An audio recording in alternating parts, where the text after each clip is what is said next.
Do you want to know more about a fascia and what it can do for your model railroad? Why don't you stick around and watch this segment and see how I installed the fascia on my in-scale model railroad, the Sayrehurst Secondary.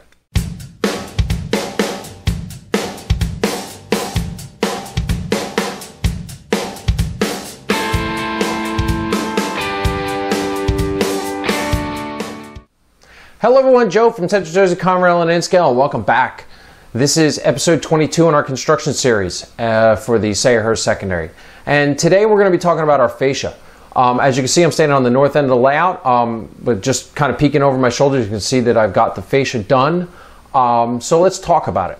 So what is a fascia? A fascia is what defines the edge of the layout. Typically, fascias are constructed of hardboard or masonite. Masonite is a brand name, so don't get confused. It depends on what region of the country and where your supplier is, where you get your hardboard from. So that hardboard that we put up on the edge of the layout, it kind of hides all of the wiring and switch machines and all that, and electronics that are underneath the tracks that you don't want people to see, and kind of, beautify it, and so it doesn't detract your viewers of your layout.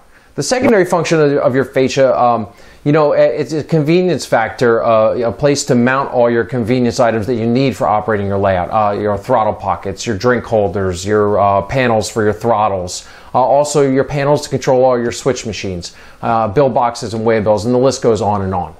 Now, some of the literature you may read out there, some of the magazines and some of the people who talk about fascias traditionally say that a fascia should be kept as clean as possible as not to detract from the layout.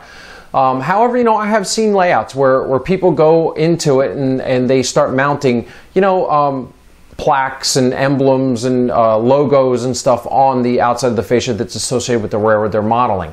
So I think it just all depends on how you do it, and it can be done well. I'm not into that whole thing of that it has to be totally clean because or else it's going to detract from your layout. I just don't agree with that. It all depends on how you, number one, it all depends on what you want because it is your layout, but also it depends on how you do it, and it can be done well. It just, that's how I'm going to leave that thought.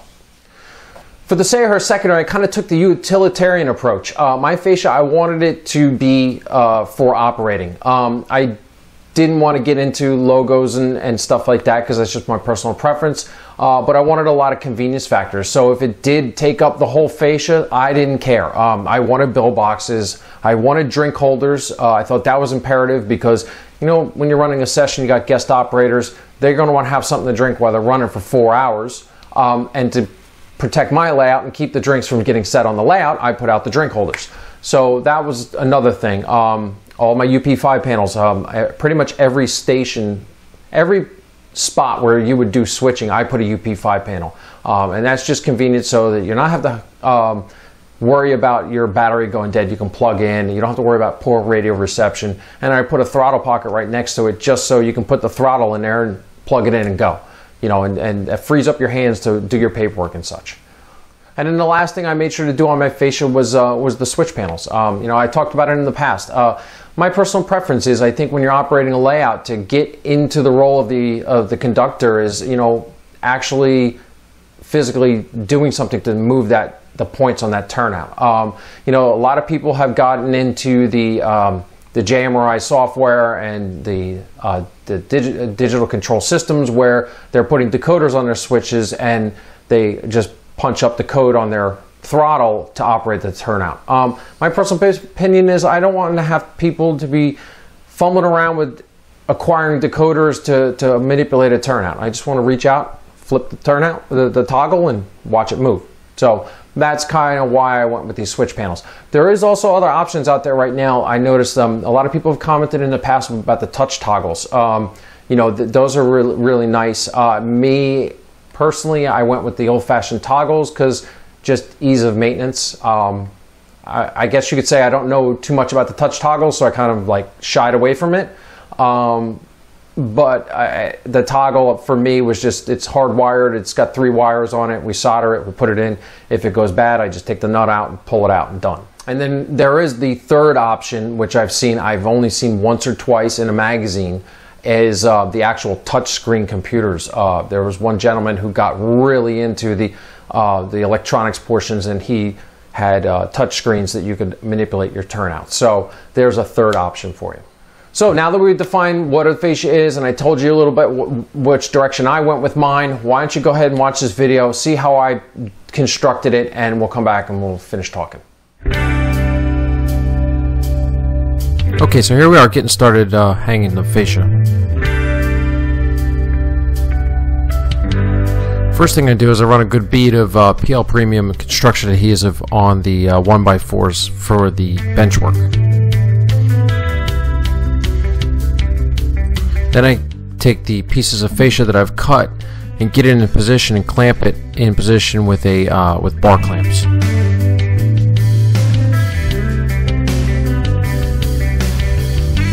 Next, I screw in the Masonite into the 1x4s using drywall screws.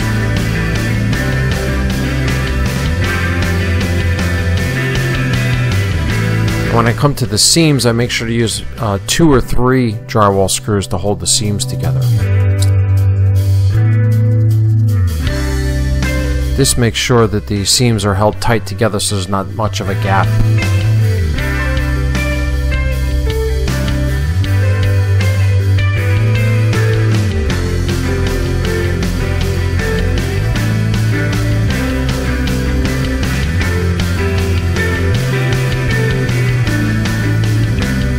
Here I am making the curves for the Sayreville running track.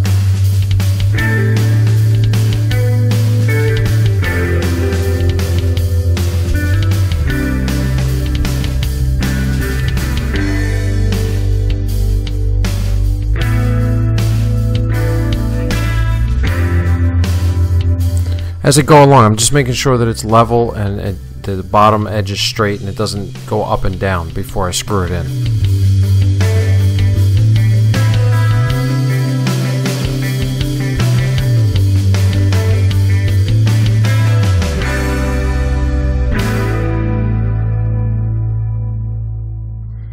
Now this is the area where National Lead facility is going to be, so I kind of flared out the bench work to give me a little more room with the scenery. So I'm just trying to resolve this corner here with these 2 pieces and neaten it up. And then when we get to our spackle phase, we'll neaten up the corner.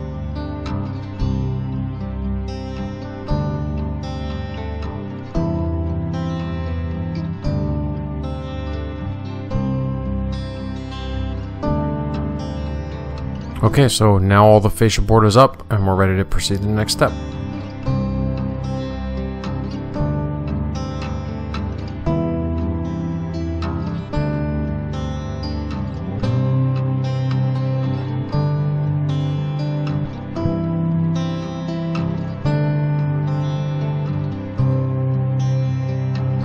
Okay, so here I am working on some of the panels. So the way I do the panels is I just take a piece of plexiglass and some 1/4 inch auto pinstripe tape and just tape off my track diagram.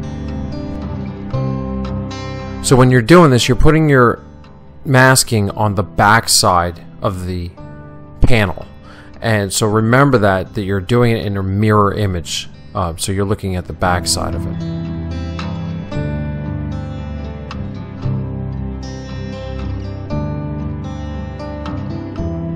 Okay, so here I am, I'm putting each panel into the spray booth and I'm just going to spray it with a rattle can of black and on the back side where the masking is.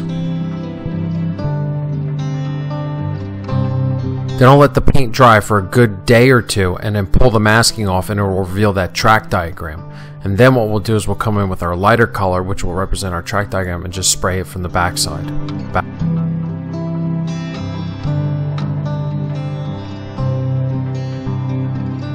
And then once we mount it up, the side that we didn't paint on, that's going to be the side that shows on the layout, so it's nice and shiny and clean. Okay, so here I am starting to mount the frame up for the Browns Yard panel.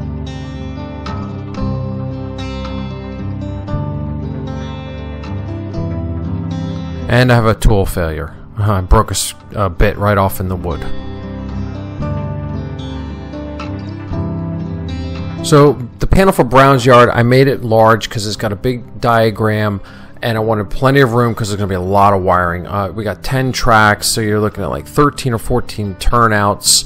So I made sure to make it big enough. Now I want to I'm building an extra width to the box to make sure there's enough room for all that wiring.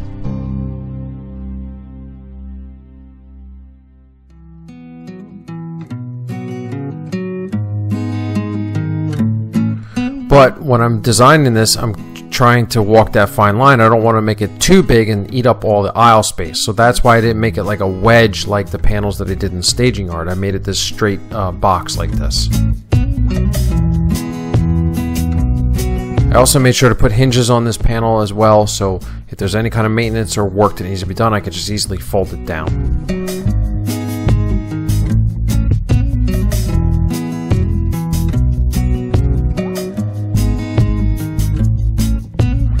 Now I'm just installing T-nuts in the wood so that the machine screws will have something to go into to hold the plexiglass on.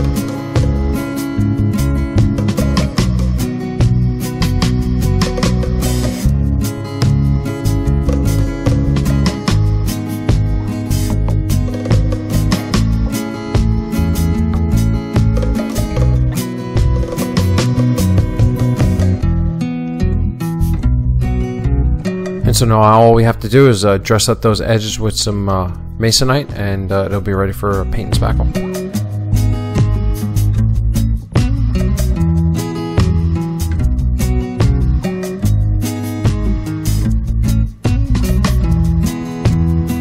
Okay, so here we are getting started with routing the masonite. So I removed everything off the layout. I started working in this area. I left some exposed track, and then you'll quickly see in the previous coming frames that I covered everything with tarps because the dust from the router was just getting everywhere. So initially I started routing the fascia freehand, and it was just taking a long time because I kept losing my reference points. So I just took a black Sharpie and drew a reference line across the front, and that just sped the process up because I didn't have to keep slowing down and finding where I left off. So every so often I just stop routing, go back and use a rasp and a sanding sponge to, smooth off the top edge so it's not real jagged and it's not real rough.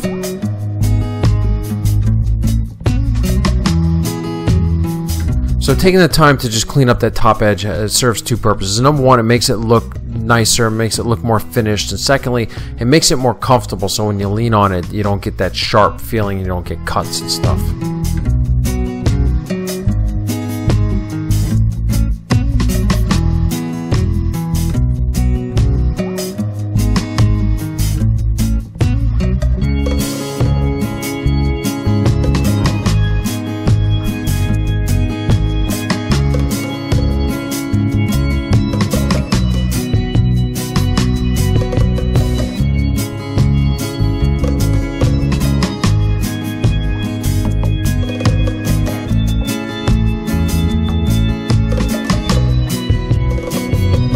Okay, so I'm sitting here watching this with you, and I'm just realizing this isn't high speed, this is actual speed. So you can see how slow I'm going when I'm actually doing this routing. With the router, you don't want to push it too hard or too fast because you'll have the tendency to overheat the bit, and if the bit becomes overheated, then it dulls quicker.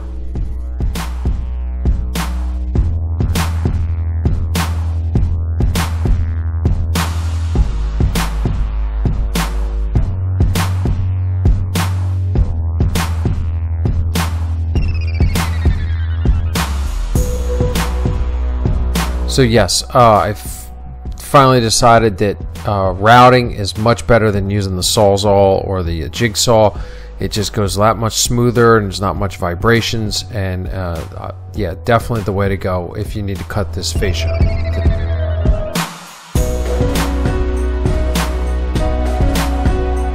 So here I am going across the top with the rasp and the sanding block. I also pay attention to your seams.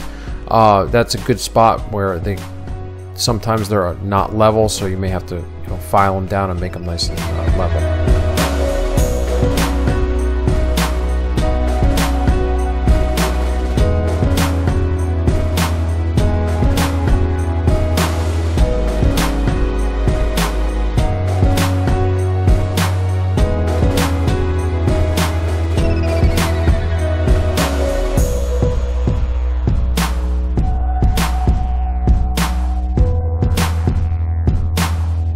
Okay, so here I'm just picking up my shop vac. I'm going to go ahead and vacuum up some of the dust. This is at this time I realized, you know what, let's just cover everything because it's getting in between the track and the turnouts and it's making a big old mess.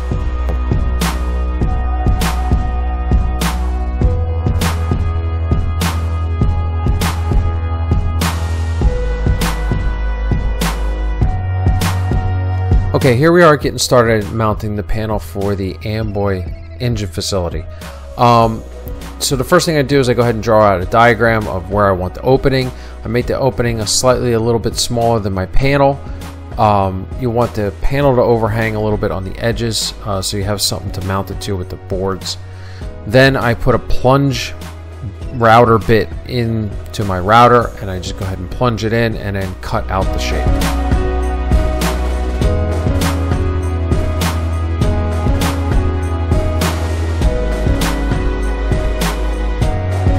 Now I just take the time to clean up all the edges, make it nice and smooth and clean.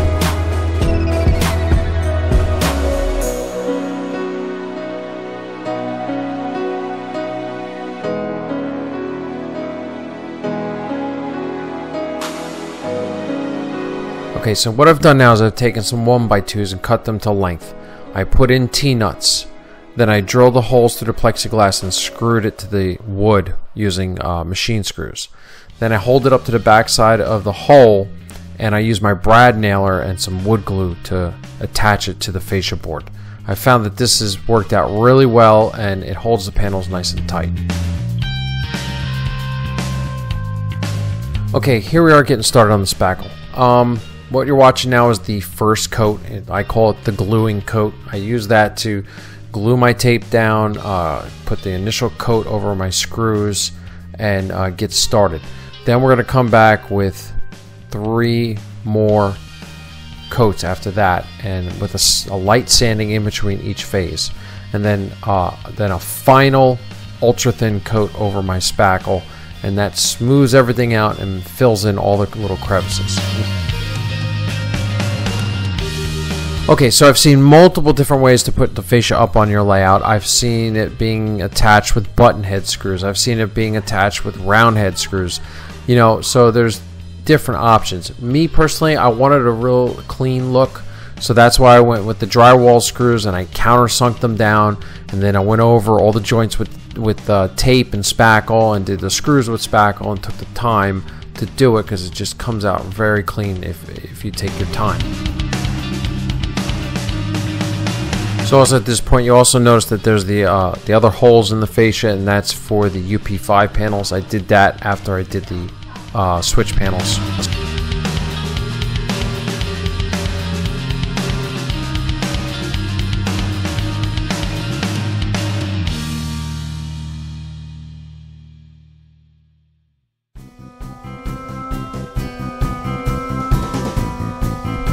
Okay, so you can see while I'm working I got the track cleaning train out. I'm just trying to get up all that dust from the routing.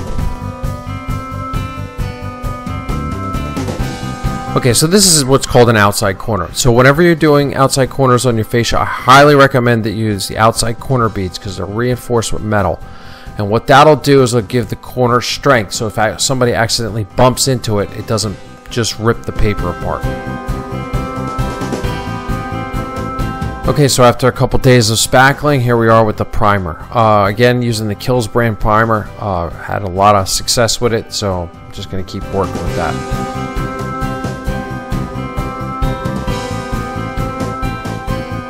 Take your time, get a nice even coverage. I'm using blue Worcester rollers. I like those rollers because they don't give off a lot of lint, so it just makes the process that much easier.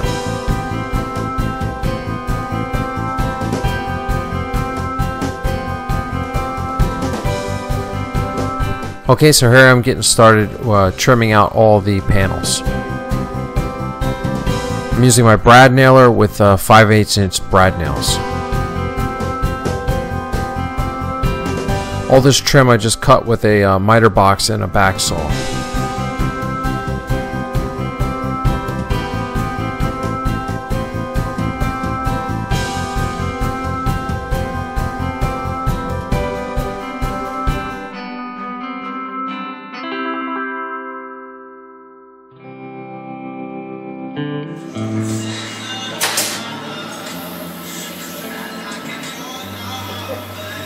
That was close.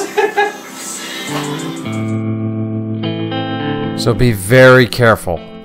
Yeah, the 5/8 brad nail, even though it's going through the 1/4" trim and the hardboard, it still comes out a little bit on the other side. That nail just kind of grazed my finger. Didn't cut it, but just kind of ran right against it.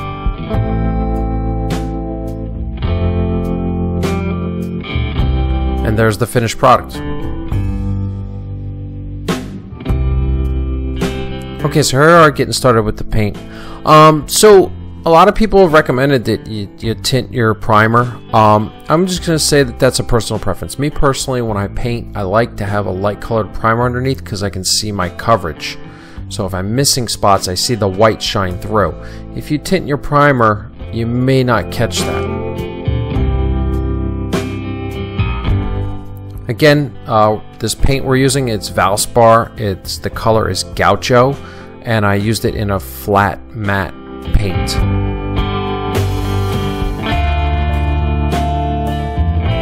I highly recommend that you use a flat paint on your fascia versus a semi-gloss, let's say. You want to do this so when you're doing your photography and you're doing your videography, the light doesn't shine off the fascia.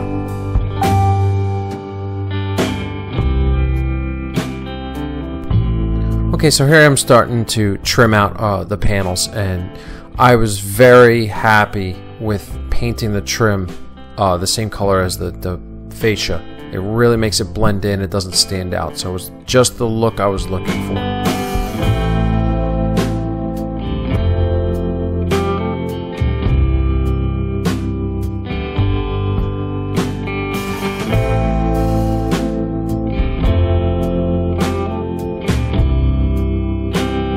So this time, one of the big things is I didn't install the UP5 panels yet. If you remember from the last time, I got a lot of paint on the UP5 panels even though I taped them. So this time I just left them off until the end.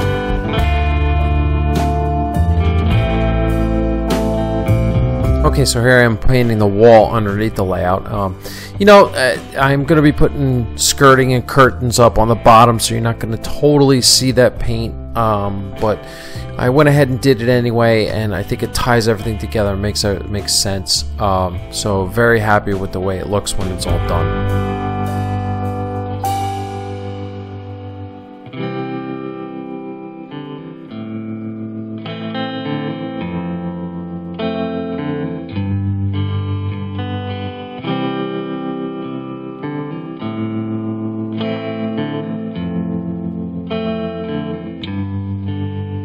I have no idea why I didn't just paint that little area in with the paintbrush.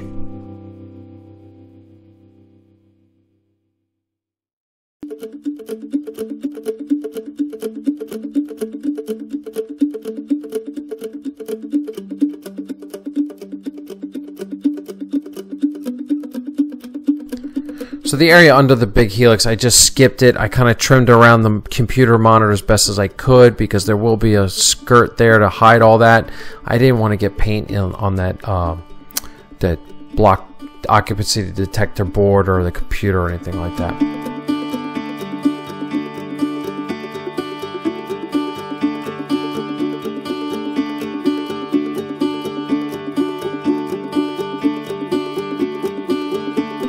So what the plan is for this little area, where the light switch panel is, I'm going to paint that sky blue up there. I'm going to put a little piece of trim under the light switch panel to kind of make a defining line, to make that all make sense. So here's the other panels on the south end that I worked with. You can see those panels on right there that I'm working on. Those are the curved panels. I had to curve that trim to steam it in a steamer basket. We'll talk about it more later. Really came out nice. Very happy with it. Really cleans up everything on this end of the layout and makes the fascia that much nicer.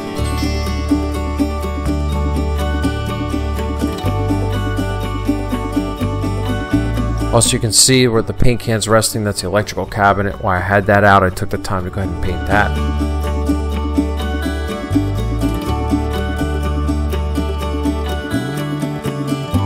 Here we are installing the UP5 panels.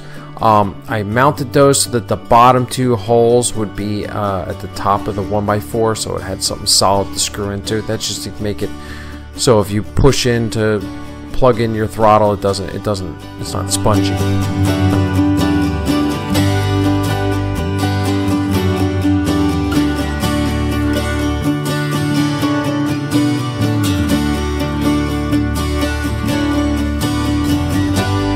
Now I'm testing for the throttle pockets. My throttle pockets are from new rail models. I just put a bead of glue on it and then used the screws that came with it and screwed it right in. You don't have to worry about too much support with the throttle pockets because the throttle's not that heavy. You're just putting it's fairly light.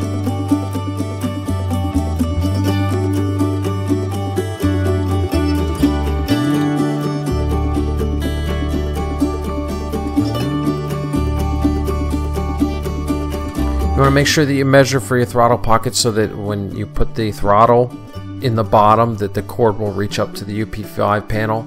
Otherwise it kind of defeats the purpose of it.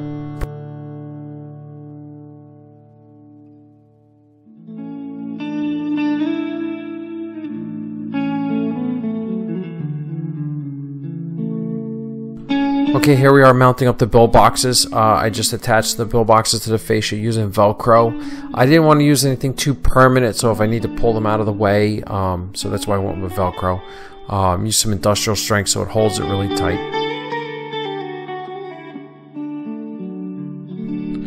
Okay, so now I'm mounting up the drink holders. I made sure to mount the drink holders into the 1x4 and using 4 screws.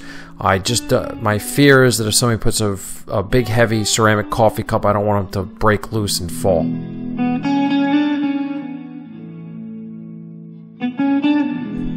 Okay, so I should have measured for the UP5 panel.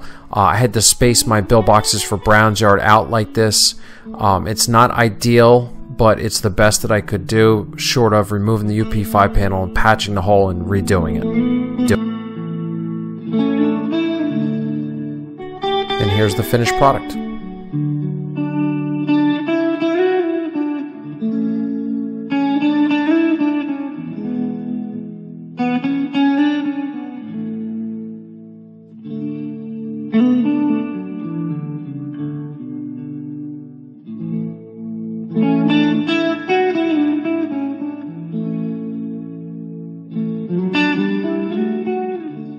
Okay, so there you go. That's how we put it together. So let's talk about it a little bit. First, I varied up my construction procedure this time. Last time, if you recall, what I did was I put the fascia up, I wired all the panels together, and then I went and spackled, primed, and painted. This time what I did is, because what you didn't see last time I did the fascia on the south end was that I was having trouble painting and being careful not to get the paint on the plexiglass switch panels. So this time what I did was I went ahead and mounted up all the panels and did all the painting and priming and all that stuff. So it's all done. And so now what we'll do is, you're not going to see me wiring in the turnouts because that's really boring. It doesn't come out on video. I apologize. I know there's probably tons of people, first timers and beginners, who want to know how to wire in tortoises. Maybe I'll try to make a separate standalone video, but it doesn't come out. The last time I tried it, I didn't like it. So what I'm going to do now is that the fascia is all done. I'll work over the next couple weeks as I get the parts in, and as the money, the budget allows, I'll do one panel at a time and get them online. The other thing I did when I was doing the painting is I went and left that protective film on the plexiglass because I'm not ready to use them just yet. So I wanted to keep the paint off them and you know, any scratches and stuff. So that was a different change from what I did. I tried to put a little bit of a video in there to show you how to make the panels, because I know a lot of people have asked questions on those panels. Actually, I'm not going to take credit for the panels. I'm going to tell you straight up, I watched Ken Patterson do it on his What's Neat This Week show. Never really understood it, and pretty much the way you paint them is kind of like you do the RC car bodies, where you do your base color first, pull off the masking tape, and then you use the color that you want to use for your track diagram, and you spray it on and it shows through. So that's kind of where I got the idea from, because you know, who a long time ago, once upon a time, I used to do RC car stuff, so I gained some experience through that. So the next big topic, I'm going to talk about it here because I talked about it in depth on my Facebook page. I did a whole live event talking about it, and that was the panels. So those of you who aren't tuned into my Facebook page, I'm going to relay the story to you. So, you know, the people at work I work with, they are all very type A personalities, and so I put the video out, and a lot of them watched the videos, and they just really cut me up over the way I did the cutouts for the panels and how they were, you know, not totally straight, and there were some bumps and stuff.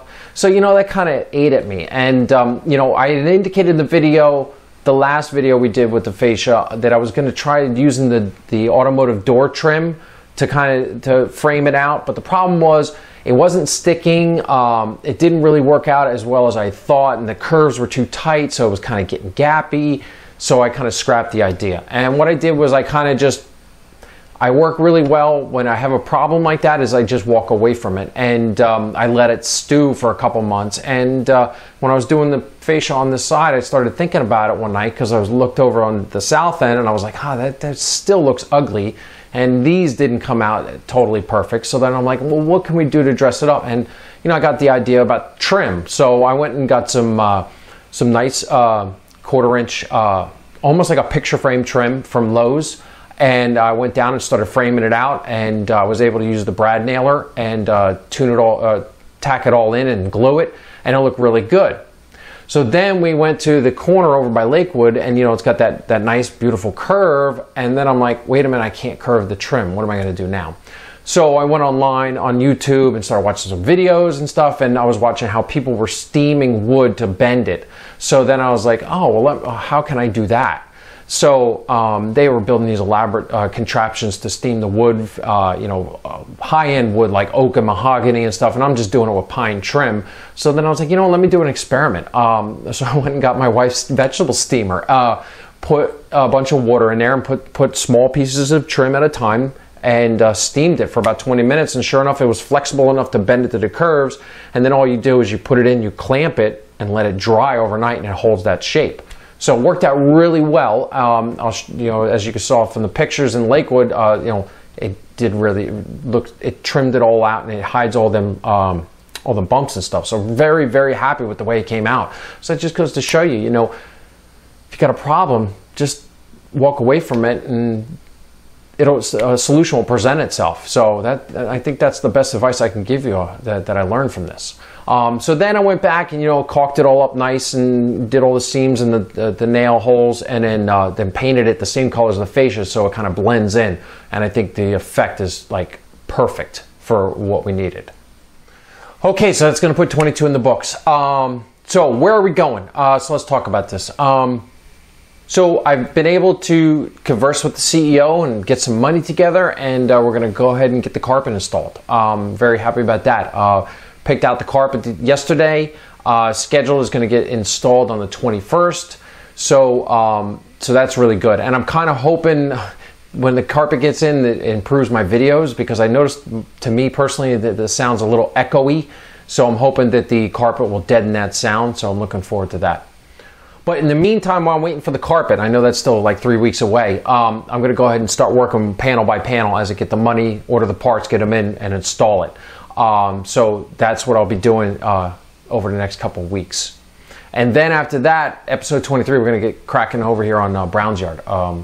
Indicated in the past that we can see the end. It's getting close, and I want to hold back, and I don't want to rush into things because I don't want to get myself into situations and screw things up. So yeah, get working on Brown's Yard and get that built, and then we can start working on flat classifications for our ops videos. So I'm very excited about that as well. Also, in the meantime, off camera, behind the scenes, I'm going to be working with my mother-in-law is going to be helping out with my curtains.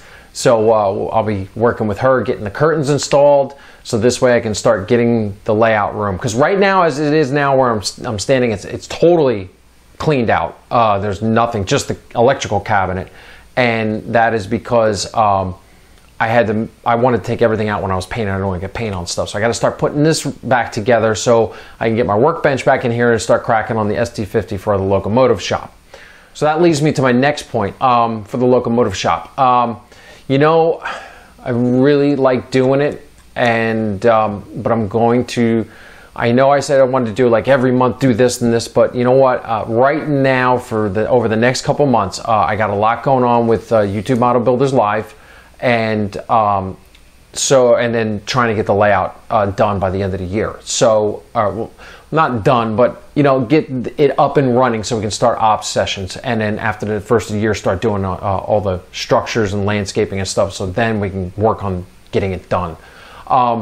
So my point, getting back, I digress. Let's get back to so the locomotive shop. What I'm going to do is I'm not going to do a locomotive shop every month. So it's not going to be on the second week of every month that I'm going to have one released. It's going to, when I get it done, I'll release it. Just until the first of the year, because the schedule's getting very hectic, and I don't want to get burnt out, and I don't want to rush things. So so you can expect them to come out when they come out, just for now, and I'll let you know when we'll get back on our schedule with that. So now once I get the workbench back in here, I can get started on the SD50 project, because it looks like there's going to be a little bit of a slowdown with parts and all that stuff, so I can be working on that. Okay, so one last thing I wanted to show everyone is that when I was doing the painting, this is kind of an update for those of you who saw the video on the electronic system. I went ahead and installed the door. So what the purpose for the door is that I wanted to prevent little people, meaning my daughter, from you know, playing with switches while we're operating the layout. So I figured the door would be a nice addition.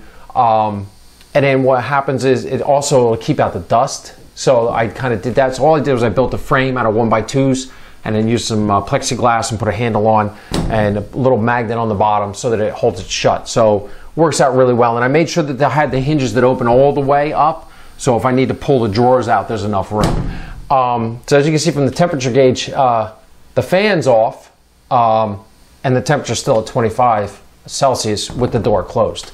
So maybe Neil can tell us what 25 Celsius is.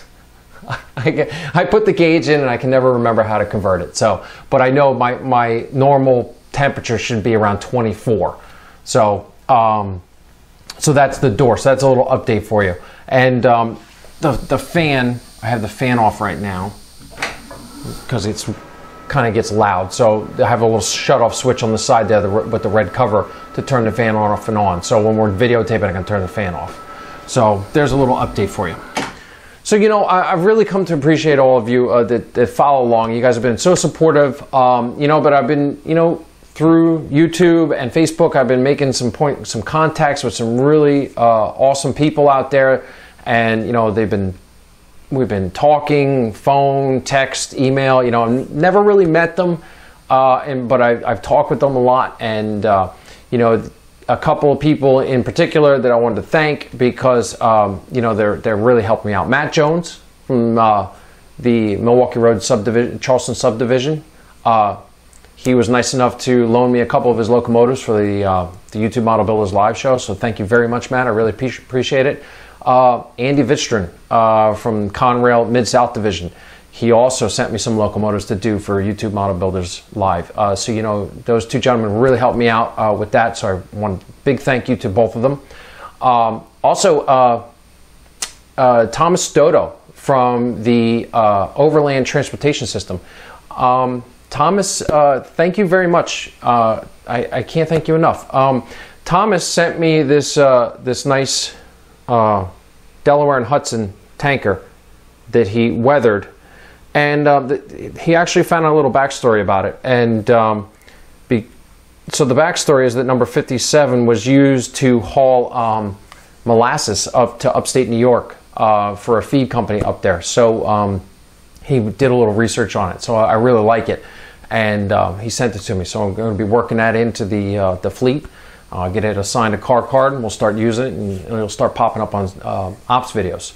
And the reason Thomas really keyed in is when we were talking about Sayrehurst, the Sayreville running track and the national lead, he gave me a lot of information that he had on the aluminite ore that was being shipped. It was actually being shipped down to Delaware and Hudson to be interchanged to come down to the Sayreville running track. So Thank you very much, Thomas. I really appreciate it. And then the last person I want to thank this time is James Kalowski. James, or Jim K, as he calls himself. Jim, I've known from my in-track days, and we kind of reconnected through this channel. And Jim, you know, had some Conrail equipment that we kind of bartered a deal on, and you know, so it's now got a new home on the Sayrehurst Secondary. But Jim also, you know, he also sent me out a really cool car that he did specifically for me, and he weathered up this Conrail hopper, air slide hopper, and this thing is really sweet, Jim. You did a great job, and I wanted to thank you. So as Matt's locomotive goes by us. So I just want to, you know, show everybody, you know, what Jim did, and thank you very much, Jim. I really appreciate it, and it's going to have a good home here on the layout. And again, this car also, and some of the other stuff that I bought from him, I'll be making up car cards, and we'll be working it into our sessions, so you'll start seeing this car popping up on our ops videos. Okay, so last point for this video. I'm going to be dedicating this video to my uncle, Dudley Butch Wells. Uncle Butch, as we all know him, he passed away this month. Butch was a really good family man. He lived in Arkansas. He was an Army veteran. He worked on nuclear power plants, Arkansas Nuclear One. Then he retired. But you know what I remember about Uncle Butch was he was kind of a hobby farmer. Him and all of his kids, they always lived on a farm. He always raised cows and horses, and they went to shows, and it was a lot of fun going down there. I'm from Jersey. I'm a Jersey boy. And going down there, messing around on the farm for the summer, it was a lot of fun. So have a lot of great memories with Uncle Butch, and he will be missed. So, okay. So that's all I have for you this time. Thank you for watching, and we'll see you next time on Central Jersey Conrail and Scale.